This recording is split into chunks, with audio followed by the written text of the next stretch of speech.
hello, Carlos Laporte from the National Academy of Psychology from Braga, Portugal.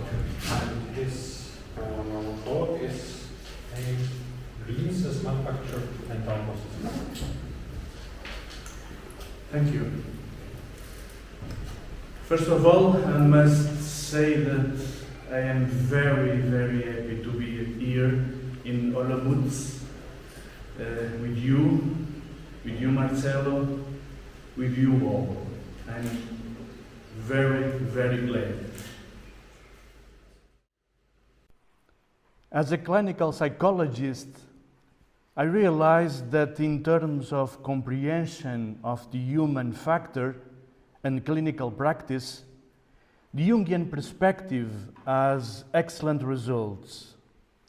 And the aspect that appeals to me in code biology is the possibility of grounding analytical psychology in the realm of sciences in general, and biological science in particular. In fact, I consider psychology a branch of biological sciences. This is my departure point, as it was for Carl Jung, in spite of the ones who considered that he was metaphysical or something else. The archetypal perspective is profoundly biological, and what we, clinical psychologists, intend is trying to upgrade the primeval biological habits into exquisite proficiencies. In that realm, Jung considers that the psyche happens in continuous transit between different symbolic codes, whose movement and complexity instantiates our identity. These are the symbolic codes of our cognitive or conscious mind. They are and affective processes or unconscious mind. They are at least two natural forms of information processing, different ones, both based on organic memories, organic conventions, or codes. Organic codes are the invariants of evolution, the entities that remain constant when everything is changing, like Marcelo said. The genetic code, an actual organic memory, has been preserved since its first appearance. The same is valid for the organic codes that came later and gave rise to the significant events of macroevolution. But this is not because its rules are mathematical principles or universal laws of nature, as we know. They are conserved because living systems actively and continuously eliminate their changes, preserve the status quo ante, and rebuild their original components in all new generations, Maturana's autopoiesis. Also, life is about creating new organic codes or renewing forms of adaptation, Barbieri called poiesis, as much as preserving those who have been made. The two big opposites of the mental process, as Gregory Bateson puts it, either of the two lethal. Rigor alone is paralytic death, but imagination alone is dementia. This is what we can learn from macroevolution. In Bateson's words, survival depends upon two contrasting phenomena or processes, two ways of achieving adaptive action. Evolution must always, Janus-like, face in two directions, inwards towards the development regularities and physiology of the living creature, and outwards towards the vagaries and demands of the environment. These two necessary components of the life contrast in interesting ways. The inner development, the embryology, is conservative and demands that every new thing shall conform or be compatible with regularities of the status quo ante. If we think of natural selection of new features, of anatomy or physiology, then it is clear that one side of the selection process will favor those new items which do not upset the old apple cart. This is minimal necessary conservatism. In contrast, the outside world is perpetually changing and becoming ready to receive creatures which have undergone change, almost insisting upon change. No animal or plant can ever be ready-made. The internal recipe insists upon compatibility, but is never sufficient for the development and life of the organism. Always the creature itself must achieve change of its own body. It must acquire certain somatic characteristics by use, by disuse, by habit, by hardship, and by nature. End of quotation. So, our framework for the study of the mind, the conventional mind, is provided by the ideas of Marcello Barbieri that the mental world is based on natural conventions, and Carl Jung that the mental world is based on archetypes, that is, codified memories that tend to replicate themselves in behavioral patterns. More precisely, our framework for the study of the mind is based on the idea that there is a mental or symbolic code at the origin of the mind or psyche, as there is a genetic code at the origin of life. The theory of conventional mind, in short, is the theoretical presentation of what psychologists invariably observe in their consulting rooms. That there is a set of thinking and behavioral a prioris, unconscious logics, impulses, and instincts that govern our thoughts and actions in typical circumstances, in archetypical ways. So, all of this is merely extending to the psyche or corporeal mind, in John Searle's terms, what we already know to be true in organic life. Barbieri's basic idea is that mental objects are assembled from brain components or memories, according to conventional rules. This means that they are no longer brain objects, but brain artifacts. Such a mechanism implies that feelings and perceptions are not spontaneous side effects of neural networks and do not spontaneously come into existence by emergence. In the framework of the conventional mind, in short, feelings and perceptions are manufactured artifacts, whereas according to the other theories, they are spontaneous products of brain processes. But what are they, those symbolic codes, and how do they manifest themselves?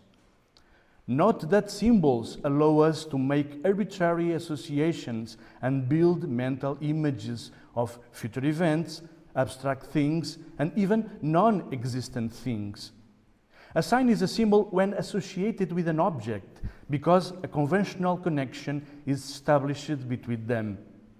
There is no similarity or physical connection between a flag and a country, for example, or between a name and an object. A relationship between them can only exist if it results from a convention. It is precisely in that realm that we can observe our dreams.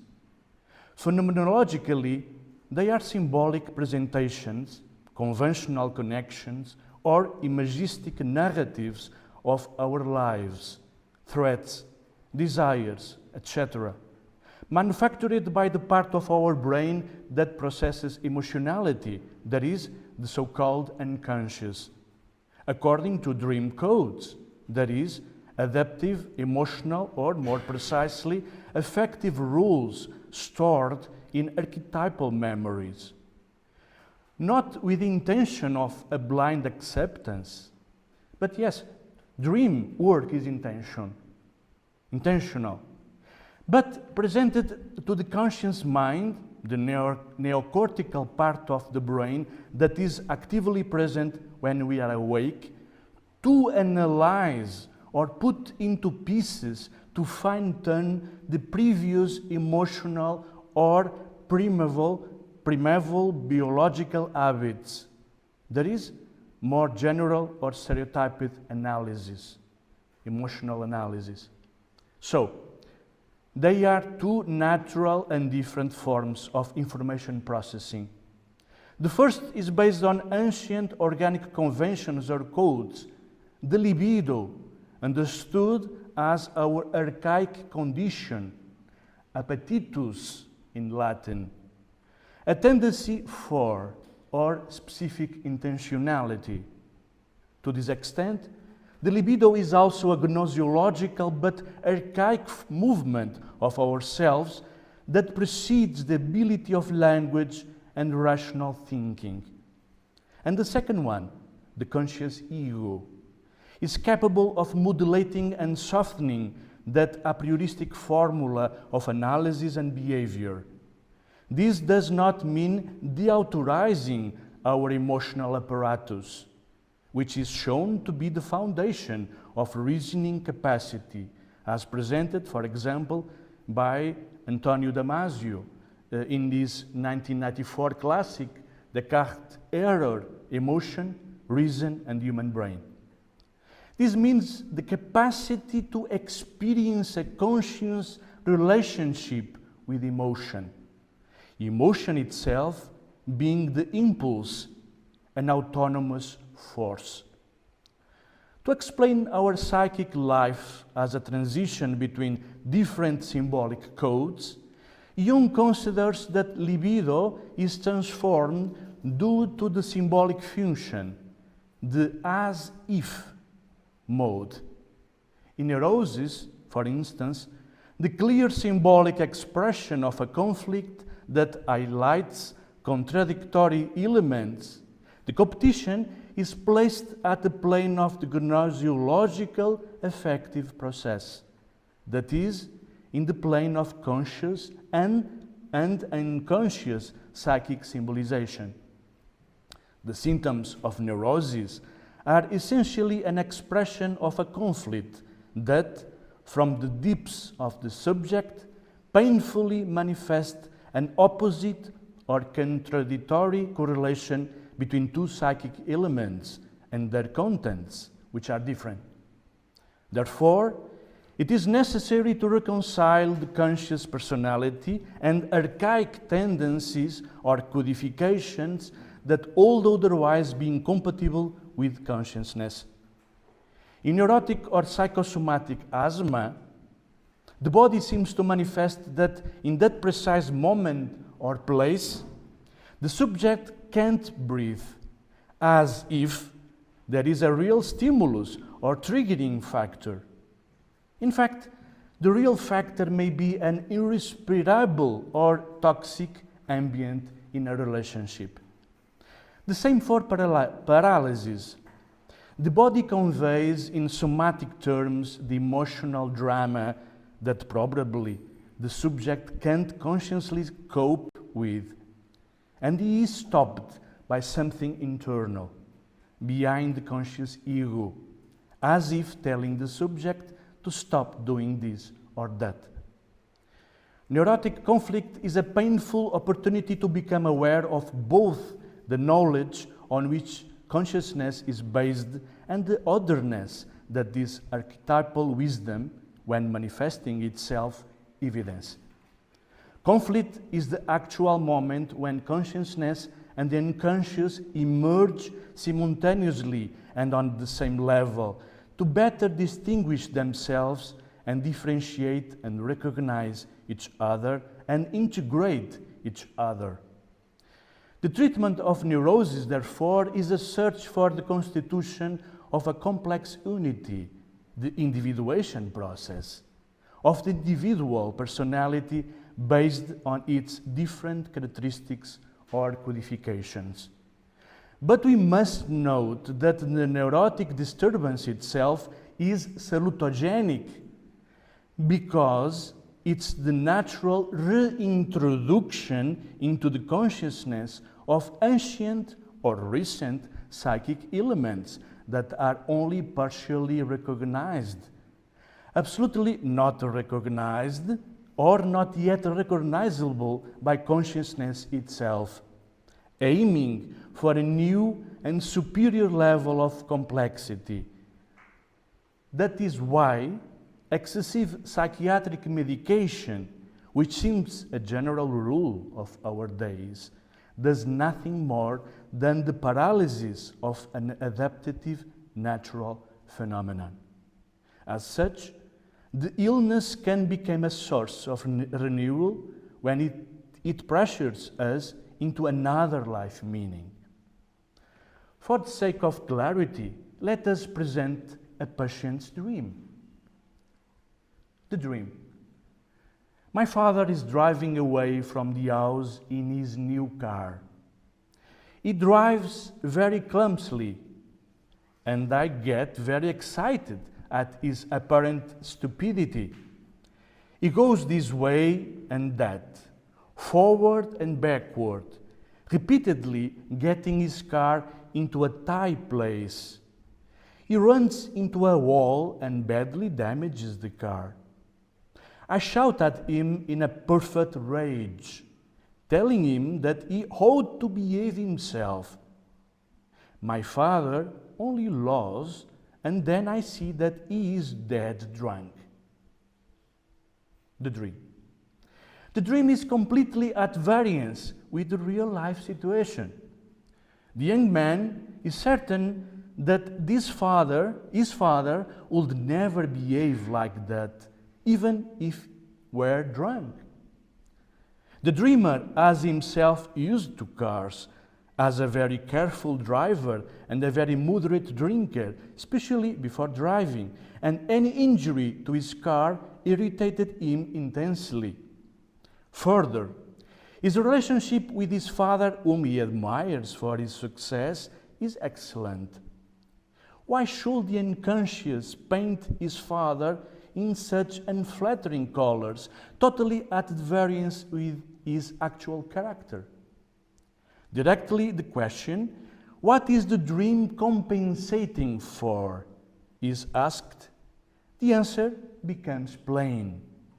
The young man is altogether too dependent on his father. His admiration for his father is preventing him from growing up and living his own life. The unconscious tries to correct this by depicting his father as a figure of fun. It depreciates the father in order to encourage the son to strike out a path of his own. Note, please, that taking dreams seriously doesn't mean taking dreams literally, of course. But we take dreams into account. But if we take dreams into account, we enlarge our scope. Consciously working on the unconscious or emotional mind products carries adaptive advantages in the form of gaining insights about ourselves. In that realm, the Peircean concept of abduction is probably the most important mechanism that allows the brain to interpret or transliterate, in the Brazilian Roberto Gambini's formulation, the world. And this is why Peirce philosophy has outstanding biological potential. In fact, abductive conclusions are thus qualified as having a remnant of uncertainty or doubt, which is expressed in retreat terms such as best available, most likely, or the classical as if. For Jung, this is exactly how these two psychic logics constantly compensate each other, simulating and anticipating possibilities, a prospective logic. So, what he discovered was a psychic process of continuous transition between symbolic codes, in an exploratory movement or reflection on the external or internal realities, which do not represent an immutable truth, but only an a priori or codification capable of being revisited or updated. Such transition and transgression of rules should not be as a simple violation or obsolescence of older laws, but as a sign that a particular individual in a given context of life feels that he no longer identifies with the given rules, conscious or unconscious. One or the other can reveal to be inadequate for the present moment. Sometimes we need to innovate. Sometimes we need to replicate older emotional formulas that remain adaptive. And wanting to remain an individual begins to illuminate the world by mixing different symbolic codes. In the first phrase, the individual remains in the context of negotiations between the existing codes, but still in the context of the speakable or conscious, begins to refer to the unspeakable or unconscious. So a dual language or communication is installed that has the effect of disturbing the existing codes, implementing a movement between current codes and codes that are yet to come, in exact consequence of that precise movement. Note that for Jung, rational thinking is considered the best instrument to adapt to reality, that is, to the cultural conventions based on generations and abstractions, or to intersubjective consensus, and therefore to the objective values that constitute the social realm. However, rational thinking does not exhaust the understanding of reality. On the contrary, emotionality is extra-rational and therefore is not in contrast to analytical thinking. It is a carrier not of unreality but of the individual component necessary for each of us to understand one's reality. Furthermore, emotions carry its own logic, naturally, and dreams take exactly that emotional logic that compensates the rational one. So, it is understood that the considered normal psychological functioning is born from the simultaneous activation of all psychic nuclei. Therefore, it is based on the comparison and complementarity between rational thinking and emotional drives, avoiding cleavage and potentiating the complexity of the living systems. And to finish, in sum, there is strong evidence to suggest that clinicians have much to gain by attending to their clients' dreams, and that effective dream work is accessible to most clinicians. The process of establishing an empirically based model of dream interpretation, along with data on the clinical value and specific benefits of various forms of dream work, will undoubtedly be long and difficult. Until then, sufficient clinical and empirical information exists to support the conclusion that dream interpretation may not be the royal road to a better self-understanding, but is nonetheless a useful and effective road among others. And the biology of codes seems to be an excellent tool to establish an empirical ground for us, clinical psychologists of Jungian inspiration. Thank you.